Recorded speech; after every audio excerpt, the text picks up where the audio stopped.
আমাদের একটা নিত্যদিনের সবজি হলো পটল। সেই পটল দিয়ে আজ বানাবো সম্পূর্ণ নিরামিষ দুর্দান্ত স্বাদের লোভনীয় একটা পদ।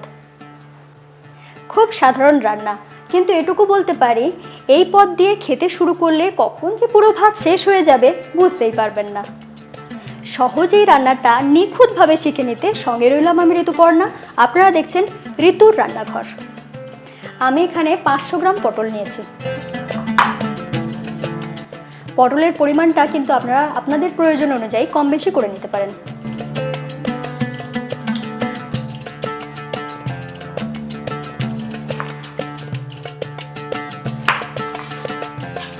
পটলের আমি খোসা ছাড়াবো না, শুধু ওপরের যে পাতলা অংশটা রয়েছে সেটাকে চেঁচে তুলে নেব।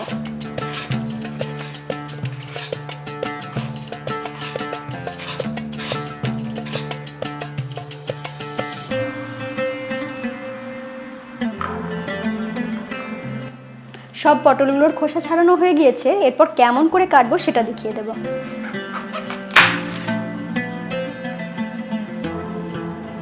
একটা পটলকে শুধুমাত্র 2 টুকরো করে কেটে নেব।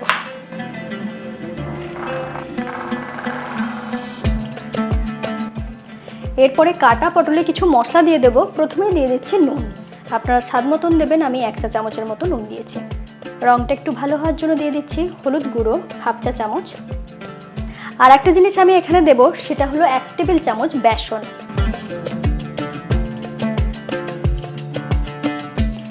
যাতে মশলাগুলো খুব ভালো করে পটলের গায়ে মাখিয়ে নেওয়া যায় সেজন্য দিয়ে দিচ্ছি কিছুটা সর্ষের তেল। 1 চা চামচ সর্ষের তেলই যথেষ্ট।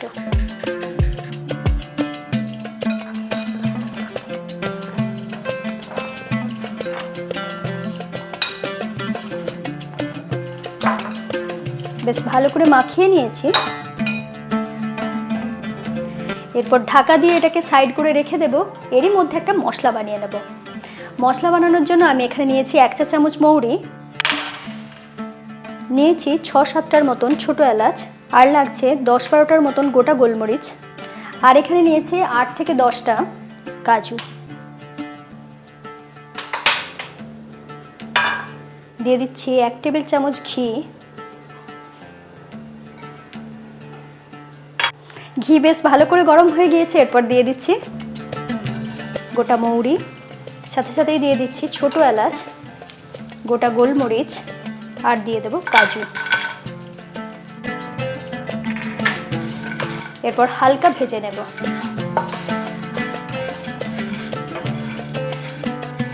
হালকা লাল করে ভেজে নিয়েছি। ঠিক এই সময়ে দিয়ে দেব 1 টেবিল চামচ বেসন। বেসন দেওয়ার পরে গ্যাসটা থাকবে একদম লো ফ্লেমে, না হলে কিন্তু পুড়ে যেতে পারে।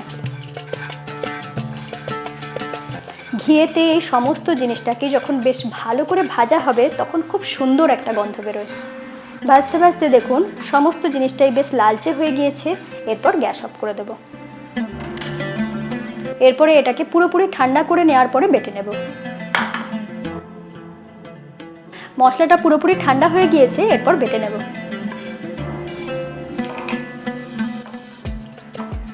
এটা আমি প্রথমে শুকনো ঘুরিয়ে নেব।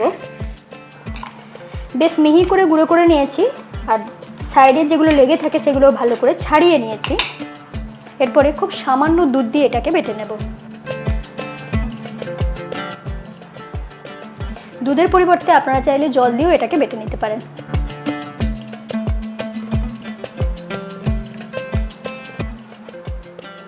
দেখুন কতটা মোলায়েম করে বেটে নিয়েছি।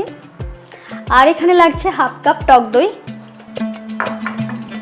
এই টক দইয়ের সাথে দিয়ে দিচ্ছি 1 টেবিল চামচ চিনি, 1/2 চা চামচ হলুদ গুঁড়ো, 1/2 চা চামচ কাশ্মীরি লাল লঙ্কার গুঁড়ো। পুরো জিনিসটাকে বেশ ভালো করে মিশিয়ে নেব।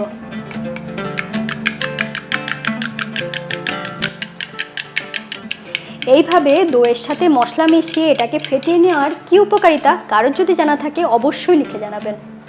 দেখতে দেখতে দেখুন দইটা খুব সুন্দরভাবে ফেটানো হয়ে গিয়েছে। এরপর রান্নাটা শুরু করব। রান্নাটা হবে সর্ষের তেলে। প্রথমে সামান্য তেল দিচ্ছি পটল ভাজার মতন। প্রথমেই পুরো তেলটা একবারে দিয়ে দেবেন না, কারণ পটল ভাজার পরে তেলটা অনেকটা কালো হয়ে যায়।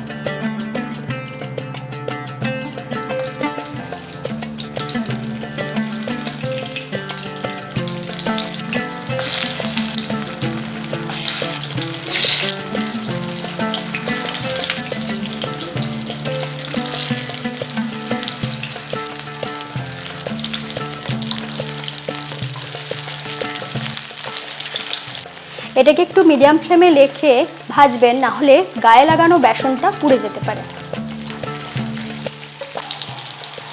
4 থেকে 5 মিনিটের মতন আমি মিডিয়াম ফ্লেমে পটলগুলোকে ভেজে নিয়েছি, বেশ লালচে রং হয়ে গিয়েছে।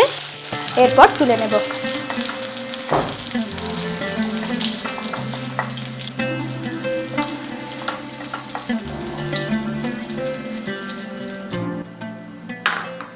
এরপর দিয়ে দিচ্ছি সামান্য একটু তেল, ফোড়নে দিয়ে দিচ্ছি 4-5টা লবঙ্গ আর একটা তেজপাতাকে একটু ছিঁড়ে দিয়ে দিচ্ছি।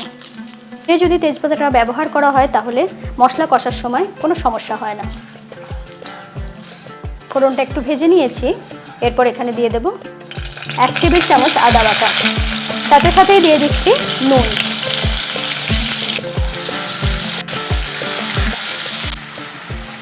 আদাটাকে কিছুক্ষণ ভেজে নিয়েছি, বেশ সুন্দর গন্ধ বেরিয়ে গিয়েছে।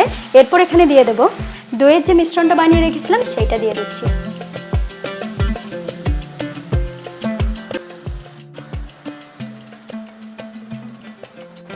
দইয়ের মিশ্রণ দেওয়ার সাথে সাথেই গ্যাসটা কিন্তু লো ফ্লেমে থাকবে, না হলে কি হবে, দইটা কেটে যাবে।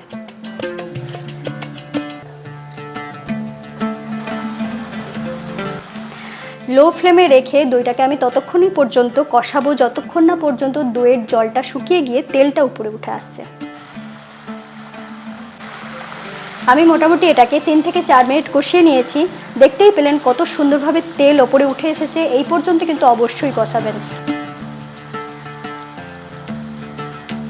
এরপরেই দিয়ে দিচ্ছি যে মশলাটা বানিয়ে রেখেছিলাম সেইটা।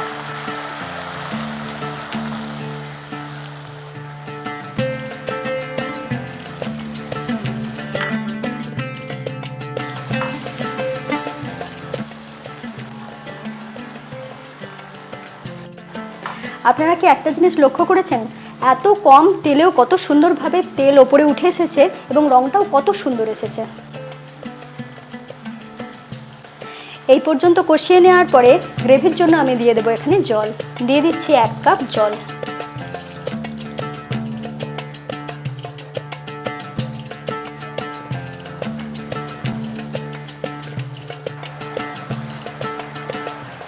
গ্রেভি বেশ ভালো করে ফুটে উঠেছে। এরপর ভেজে রাখা পটলগুলো দিয়ে দেব।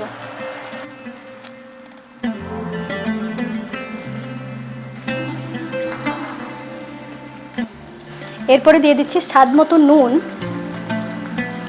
এরপরে ঢাকা দিয়ে রান্নাটা করে নেব। ঢাকা দিয়ে এটাকে আমি 5 মিনিটের মতন রান্না করে নিয়েছি। পটল খুব ভালোভাবে সিদ্ধ হয়ে গিয়েছে। আপনাদের একবার খুলে দেখাচ্ছি। দেখতেই পেলেন কত সহজে এত সুন্দর একটা পদ বানিয়ে নেওয়া গেল, তাও আবার সম্পূর্ণ নিরামিষ। এই রেসিপিটা কেমন লাগলো জানার অপেক্ষায় রইলাম। ভালো লাগলে চ্যানেলটা সাবস্ক্রাইব করে নেবেন, বেল আইকন প্রেস করে রাখুন। সকলে খুব ভালো থাকুন। আবার দেখা হচ্ছে এরকমই নতুন রেসিপির সাথে।